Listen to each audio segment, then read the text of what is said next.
안녕하세요. 옆반 남교사 조선생입니다. 오늘은 학교생활 TMI 12번째 시간이고요. 선생님들과 함께 수업에 관한 이야기를 한번 해보고자 합니다. 저 같은 경우는 교대 다닐 때 4년 동안 학원 강사 생활을 쭉 했어요. 중학교 1학년부터 3학년까지, 그 다음 고등학교 1학년 학생들까지 과학을 가르치는 학원 강사 생활을 한 4년 좀 안 되겠습니다. 학원 강사 생활 하면서 개인 과외도 하고, 그 다음에 그룹 과외도 하고 하면서 사교육 시장에서 어느 정도는 돈을 많이 벌었던 그런 사람이에요. 제가 학교에 들어가자마자 좀 고생을 했던 게 이 학원 강사 시절 버릇이 남아있다 보니까 이 수업 스타일을 바꾸는 게 사실은 좀 힘들었어요. 선생님들도 아시겠지만은 학원과 학교는 명백하게 수업 스타일이 다릅니다. 그렇기 때문에 학원 강사 물을 빼는데 좀 시간이 조금 걸리기도 했고, 그 다음에 애도 좀 많이 먹었었어요. 그래서 제가 이런 학원 강사 물도 빼고 좀 수업 능력을 좀 신장시키기 위해서 했던 몇 가지 방법이 있습니다. 그 부분에 대해서 좀 이야기를 해보고자 합니다. 그래서 오늘은 선생님들께서 반드시 알아두셔야 할 교사 수업 능력 신장시키기 방법 4가지에 대해서 알아보도록 하겠습니다. 오늘 내용도 역시 지역마다 다르고 학교마다 다르고 사람마다 다를 수밖에 없는 케바케라는 점 짚고 넘어가도록 하겠습니다. 오늘 영상도 역시 마음에 드셨다면 구독, 좋아요 꼭 좀 부탁드리고요. 오늘 저는 4가지에 대해서 말씀을 드릴 겁니다. 첫 번째는 교사 주특기 찾기, 자, 두 번째는 공개 수업 많이 보러 다니기, 세 번째는 본인 수업 녹화해서 분석하기, 네 번째는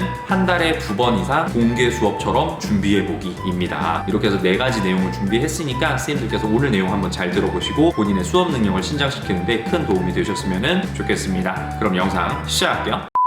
자, 첫 번째는 교사 본인의 주특기 찾기입니다. 선생님들께서 분명히 뭔가 잘하시는 게 있어요. 내가 예를 들어서 뭐 체육 쪽에 특화가 돼 있다, 아니면 내가 뭐 음악 쪽에 특화가 있다, 아니면 내가 뭐 글쓰기를 잘한다, 아니면 뭐 내가 수학을 정말 잘한다, 이런 것처럼 선생님들께서 가지고 계신 주특기들이 하나씩 가지고 계실 겁니다. 주특기가 꼭 없다고 할지라도 내가 정말 관심 있는 분야를 하나 정도는 좀 찾아주시는 게 좋아요. 그래서 요 주특기가 됐든 관심 있는 분야가 됐든 요걸 활용한 수업을 많이 진행을 해보시는 게 좋아요. 저 같은 경우는 음악에 관심이 굉장히 많습니다. 학생들 이제 합창하는 거, 노래 부르는 거에 굉장히 관심이 많거든요. 저 같은 경우는 합창부 지도도 몇 회 했었고, 그러다 보니까 반 학생들을 좀 합창을 좀 음악 시간뿐만 아니라 좀 다양한 수업에서 시켜볼 수 있을까를 고민을 많이 했었어요. 그래가지고 이제 뭐 국어, 그 다음에 뭐 사회, 이런 과목들에서 이 노래를 같이 하면은 좋은 그런 내용들이 있습니다. 제가 그런 것들을 많이 좀 살려서 했었고요. 수학 쪽에 관심이 많은 선생님들 같은 경우는 학생들이 정말 재밌게, 그 다음에 정말 즐겁게 수학 수업에 참여할 수 있도록 많은 연구를 하시는 분들도 계세요. 그리고 내가 만약에 연극 쪽에 관심이 많다 하면은 국어 시간뿐만 아니라 사회 시간, 과학 시간 이럴 때도 역할놀이를 통해서 학생들한테 교육 연극을 적용을 시키셔가지고 수업을 진행해 나가시는 선생님들도 많으셨습니다. 그래서 요것처럼 선생님들께서 잘하실 수 있는 주특기가 뭔지 일단 먼저 좀 찾아보시고요. 그 주특기를 내가 수업에서 어떻게 활용을 하면 좋을지, 어떻게 전개를 하면 좋을지 한 번씩 고민을 해보시는 게 좋을 것 같아요. 그리고 만약에 내가 정말 주특기가 없다라고 하시는 선생님들께서는 내가 정말 좋아하는 거, 관심사, 그런 것들이 있으실 거예요. 뭐 전자제품이 너무 좋으시다든지, 아니면 뭐 음악이 너무 좋으시다든지, 아니면 뭐 그림 그리는 거, 뭐 미술 이런 게 좋으시다든지, 뭐 여러 가지가 될 수 있습니다. 이런 것들을 한번 생각을 해보시고 선생님들께서 수업에 한번 녹여내 보시면 학생들이 수업에 집중하는데, 그리고 수업이 조금 더 풍성해지거든요. 그러니까 선생님들께서 이 부분은 참고하시고 짚고 넘어가 주셨으면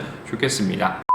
자, 두 번째는 공개 수업 많이 보러 다니기입니다. 선생님 시도교육청 단위별로 또는 지역교육청 단위별로 굉장히 많은 선생님들께서 수업 공개를 전체적으로 하십니다. 관내에 있는 선생님들 대상으로 수업 공개를 하시거든요. 저 같은 경우는 광역시에 근무를 하다 보니까 제가 있는 지역교육청뿐만 아니라 다른 지역교육청에 있는 수업도 보러 갈 수가 있어요. 그래서 요거처럼 수석 교사님들, 배움 중심 수업 관련 선도교사 선생님들, 이런 분들께서 굉장히 많은 수업을 공개를 하십니다. 요 수업을 좀 많이 보러 다니시는 게 좋아요. 왜냐하면 이 수업 같은 경우는 경력 있으신 선배님들의 노하우가 가득 담긴 우수 수업이라고 할 수가 있거든요. 그래서 이런 것들을 좀 보러 다니시는 게 굉장히 좋습니다. 어떻게 보러 다니시는 거냐면 이제 공문으로 올 거예요. 공문으로 수업 공개 일정이 쫙 이렇게 있으니까 참관을 희망하시는 선생님들 신청해 주세요, 이렇게 올 거예요. 그거를 보시고 수업 장악 또는 뭐 이제 공개 수업 담당하시는 선생님을 통해서 이제 신청서를 제출을 하시면 되는 겁니다. 그럼 일반적으로 공개 수업은 언제 이루어지냐면, 저희가 이제 초등학교 같은 경우는 수요일 날 5교시 수업을 하잖아요. 수요일 날 6교시에 이 학교 학생들은 6교시까지 남아서 공개 수업을 하게 되는 겁니다. 그래서 5교시 같은 경우는 이제 선생님들께서 뭐 전담 시간으로 뭐 좀 바꾸신다든지 이런 방법을 통해서 이제 출장을 나가셔가지고 그 학교로 가셔서 이제 수업을 보시는 거죠. 다른 학교에서도 선생님들이 굉장히 많이 오세요. 그리고 이 선생님들을 잘 보시면은 이 선생님들마다 보시는 게 다 달라요. 어떤 선생님은 학생들의 이제 좌석 배치 이런 거에 관심이 있으신 선생님들도 계시고, 어떤 선생님은 교사의 발문 요거에 관심을 많이 가지시는 선생님들도 계시고, 어떤 선생님들께서는 학생들이 하는 뭐 활동, 내용 이런 거에 대해서 관심을 가지시는 선생님들도 계십니다. 내가 만약에 처음 수업을 보러 간다 그러면 어느 하나에 꽂혀서 보시는 것보다는 좀 전체적인 맥락에서 수업을 보시는 거를 저는 먼저 추천을 드리고요. 내가 좀 수업을 여러 번 보러 다녀서 이렇게 진행되는 게 수업이구나 라는 감이 잡히셨을 때 내가 정말 좀 중심을 둬서 봐야 될 부분을 정하셔서 보시는 게 좋아요. 그때는 뭐 발문이 됐다든지 활동이 됐다든지 이런 것들을 좀 정하셔서 수업을 보시면 좀 더 도움이 많이 되니까 선생님들께서 그 부분에 대해서는 좀 알고 넘어가셨으면 좋겠고요. 그리고 공개 수업 같은 경우는 학생들이 기본적으로 다 공개 수업에 최적화돼서 세팅돼서 아이들이 수업을 받는 거예요. 그러다 보니까 이 학생들이 돌발 행동이나 문제 행동을 일으키지 않습니다. 일으키더라도 굉장히 미미한 수준이에요. 그러니까 선생님들께서 이 부분은 알고 가셔야 돼요. 이 수업이 무조건 아이들한테 다 100% 적용 가능한 수업은 아닐 수도 있습니다. 그래서 그 부분은 선생님들께서 좀 참고로 알고 가시면 될 것 같고요. 그렇기 때문에 선생님들께서 아이들 분위기 어떻게 잡는지도 한번 보시는 것도 좋을 것 같아요. 수업을 다 보시면 협의회라는 거를 해요. 수업자 선생님 이제 가운데 앉으시고 이제 주변에 참관하신 선생님들 쭉 앉아가지고 이 수업자 의도 뭐 들으시고, 그 다음에 상호 질문하면서 수업이 어떻게 전개가 되었는지, 어떻게 구성을 하셨는지 뭐 이런 거에 대해서 질문하는 시간이 있거든요. 그래서 선생님들께서 생기는 궁금증이 있으시면 이때 하시면 돼요. 이때 하셔가지고 선생님이 필요한 부분에 대한 답변 들으시고, 그리고 선생님들께서 이 수업이 정말 마음에 드셨다면 이 수업 한번 직접 선생님 교실에서 한번 적용을 시켜보시는 것도 좋고요. 이 부분은 정말 괜찮다 하는 것들은 내가 수업에서 차별적으로 차용해서 사용하시는 것도 괜찮을 것 같습니다. 그래서 선생님들께서 이 부분 알고 가시면 될 것 같고요. 그 다음에 모든 우수 수업 사례라 그래가지고 선생님들 가셨을 때 만족이 못하실 수도 있어요.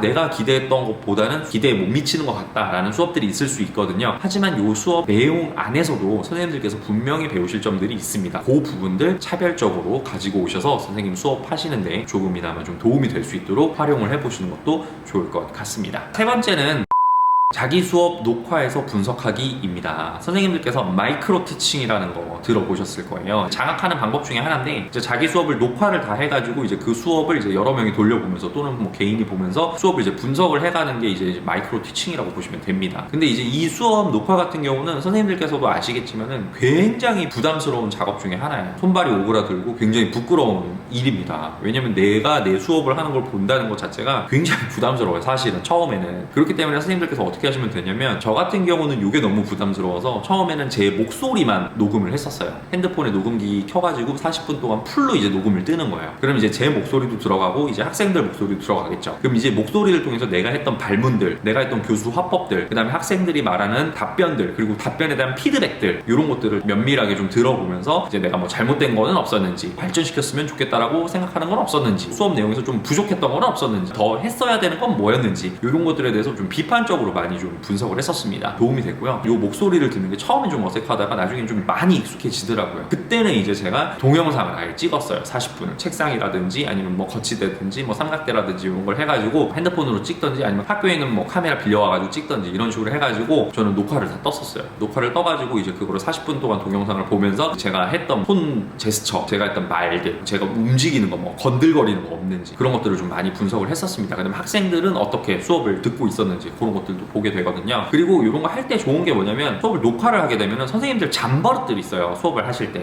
이 임용 시험 보실 때 이 수업실이랑 스터디를 해보신 분들은 아시겠지만 이 내가 가지고 있는 잠버릇들이 있거든요. 이 잠버릇들을 잡는 데 정말 좋습니다. 그리고 이게 학생들이 중심이 되는 게 아니에요. 이거는 선생님들의 수업 능력을 신장시키는 거기 때문에 학생들이 중심이 되게 찍으시는 것보다는 교사가 중심이 될 수 있도록 찍으시는 게 좋아요. 처음에는 그렇게 찍으시고 정말 내가 좀 여러 차례 분석을 하고 좀 어느 정도 내가 수업에 대한 감이 잡혔다고 했을 때는 그때부터는 이제 전체적으로 학급에 일어나는 모든 상황을 다 볼 수 있도록 영상을 촬영을 하셔가지고 그거를 분석하시는 것도 많은 도움이 됩니다. 선생님들께서 그 부분은 좀 알고 넘어가셨으면 좋겠습니다. 그리고 처음에 영상 찍거나 목소리 녹음하는 게 정말 어색해서 그렇지 몇 번 하다 보면요 재밌어요. 이거 보는 것도. 그러니까 선생님들께서 그 부분도 알고 넘어가시면 선생님들 수업 능력 신장하시는 데 많이 도움이 되지 않을까 싶습니다.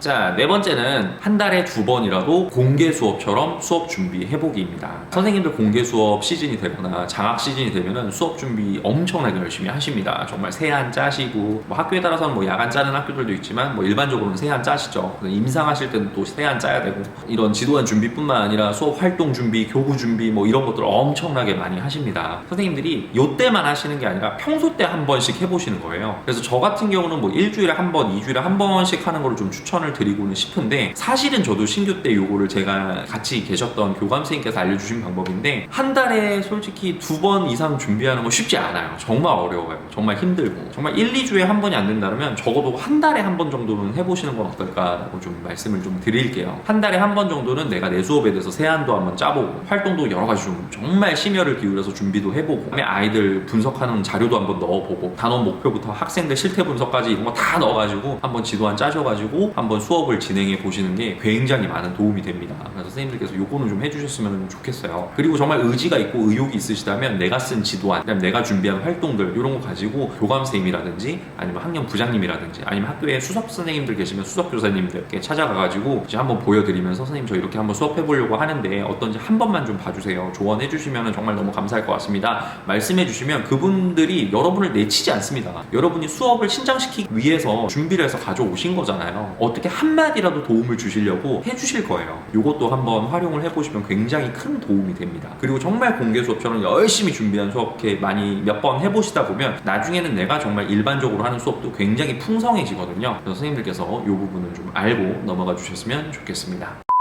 자, 제가 오늘 준비한 내용은 여기까지입니다. 수업이라는 게 솔직히 교사가 해야 되는 가장 본분의 일이지만 이 수업만큼 어려운 게 없는 것 같아요. 행정 업무, 학생들 생활지도 뭐 다 어렵죠. 어렵지만 정말 제가 생각할 때는 가장 어려운 게 수업인 것 같습니다. 그래서 저도 지금 수업에 대해서 굉장히 많이 고민을 하고 있고 수업 준비를 위해서 굉장히 많은 시간을 투자를 하고 있습니다. 수업 잘하기 위해서 또 정말 아이들을 휘어잡을 수 있는, 그 다음에 아이들이 정말 만족할 만한 수업을 하기 위해서 저뿐만 아니라 정말 많은 선생님들께서 노력을 하고 계십니다. 선생님들께서도 이제 수업에 대한 이런 중요성은 선생님들께서 분명히 느끼실 거라고 생각을 해요. 오늘 내용을 좀 잘 숙지를 하시고 선생님들께서 좀 몇 가지는 활용을 해보시고, 그다음에 정말 요거는 좀 아닌 것 같다 이런 식으로 좀 바꿔서도 해보시고, 정말 마음에 안 들면은 뭐 이런 거 다른 방법도 사용해 보시고 하면서 선생님들께서 교직 생활을 하시는 동안 이 수업에 대한 능력이 많이 성장할 수 있는 기회가 되었으면 좋겠습니다. 오늘 제가 준비한 내용은 여기까지고요. 오늘 영상도 역시 마음에 드셨다면 구독, 좋아요 꼭 좀 부탁드리고요. 저는 다음에 더 좋은 교육 관련 콘텐츠로 여러분을 찾아뵙도록 하겠습니다. 저는 물러가도록 하겠습니다. 이상 역반 남교사 조선생이었습니다. 감사합니다.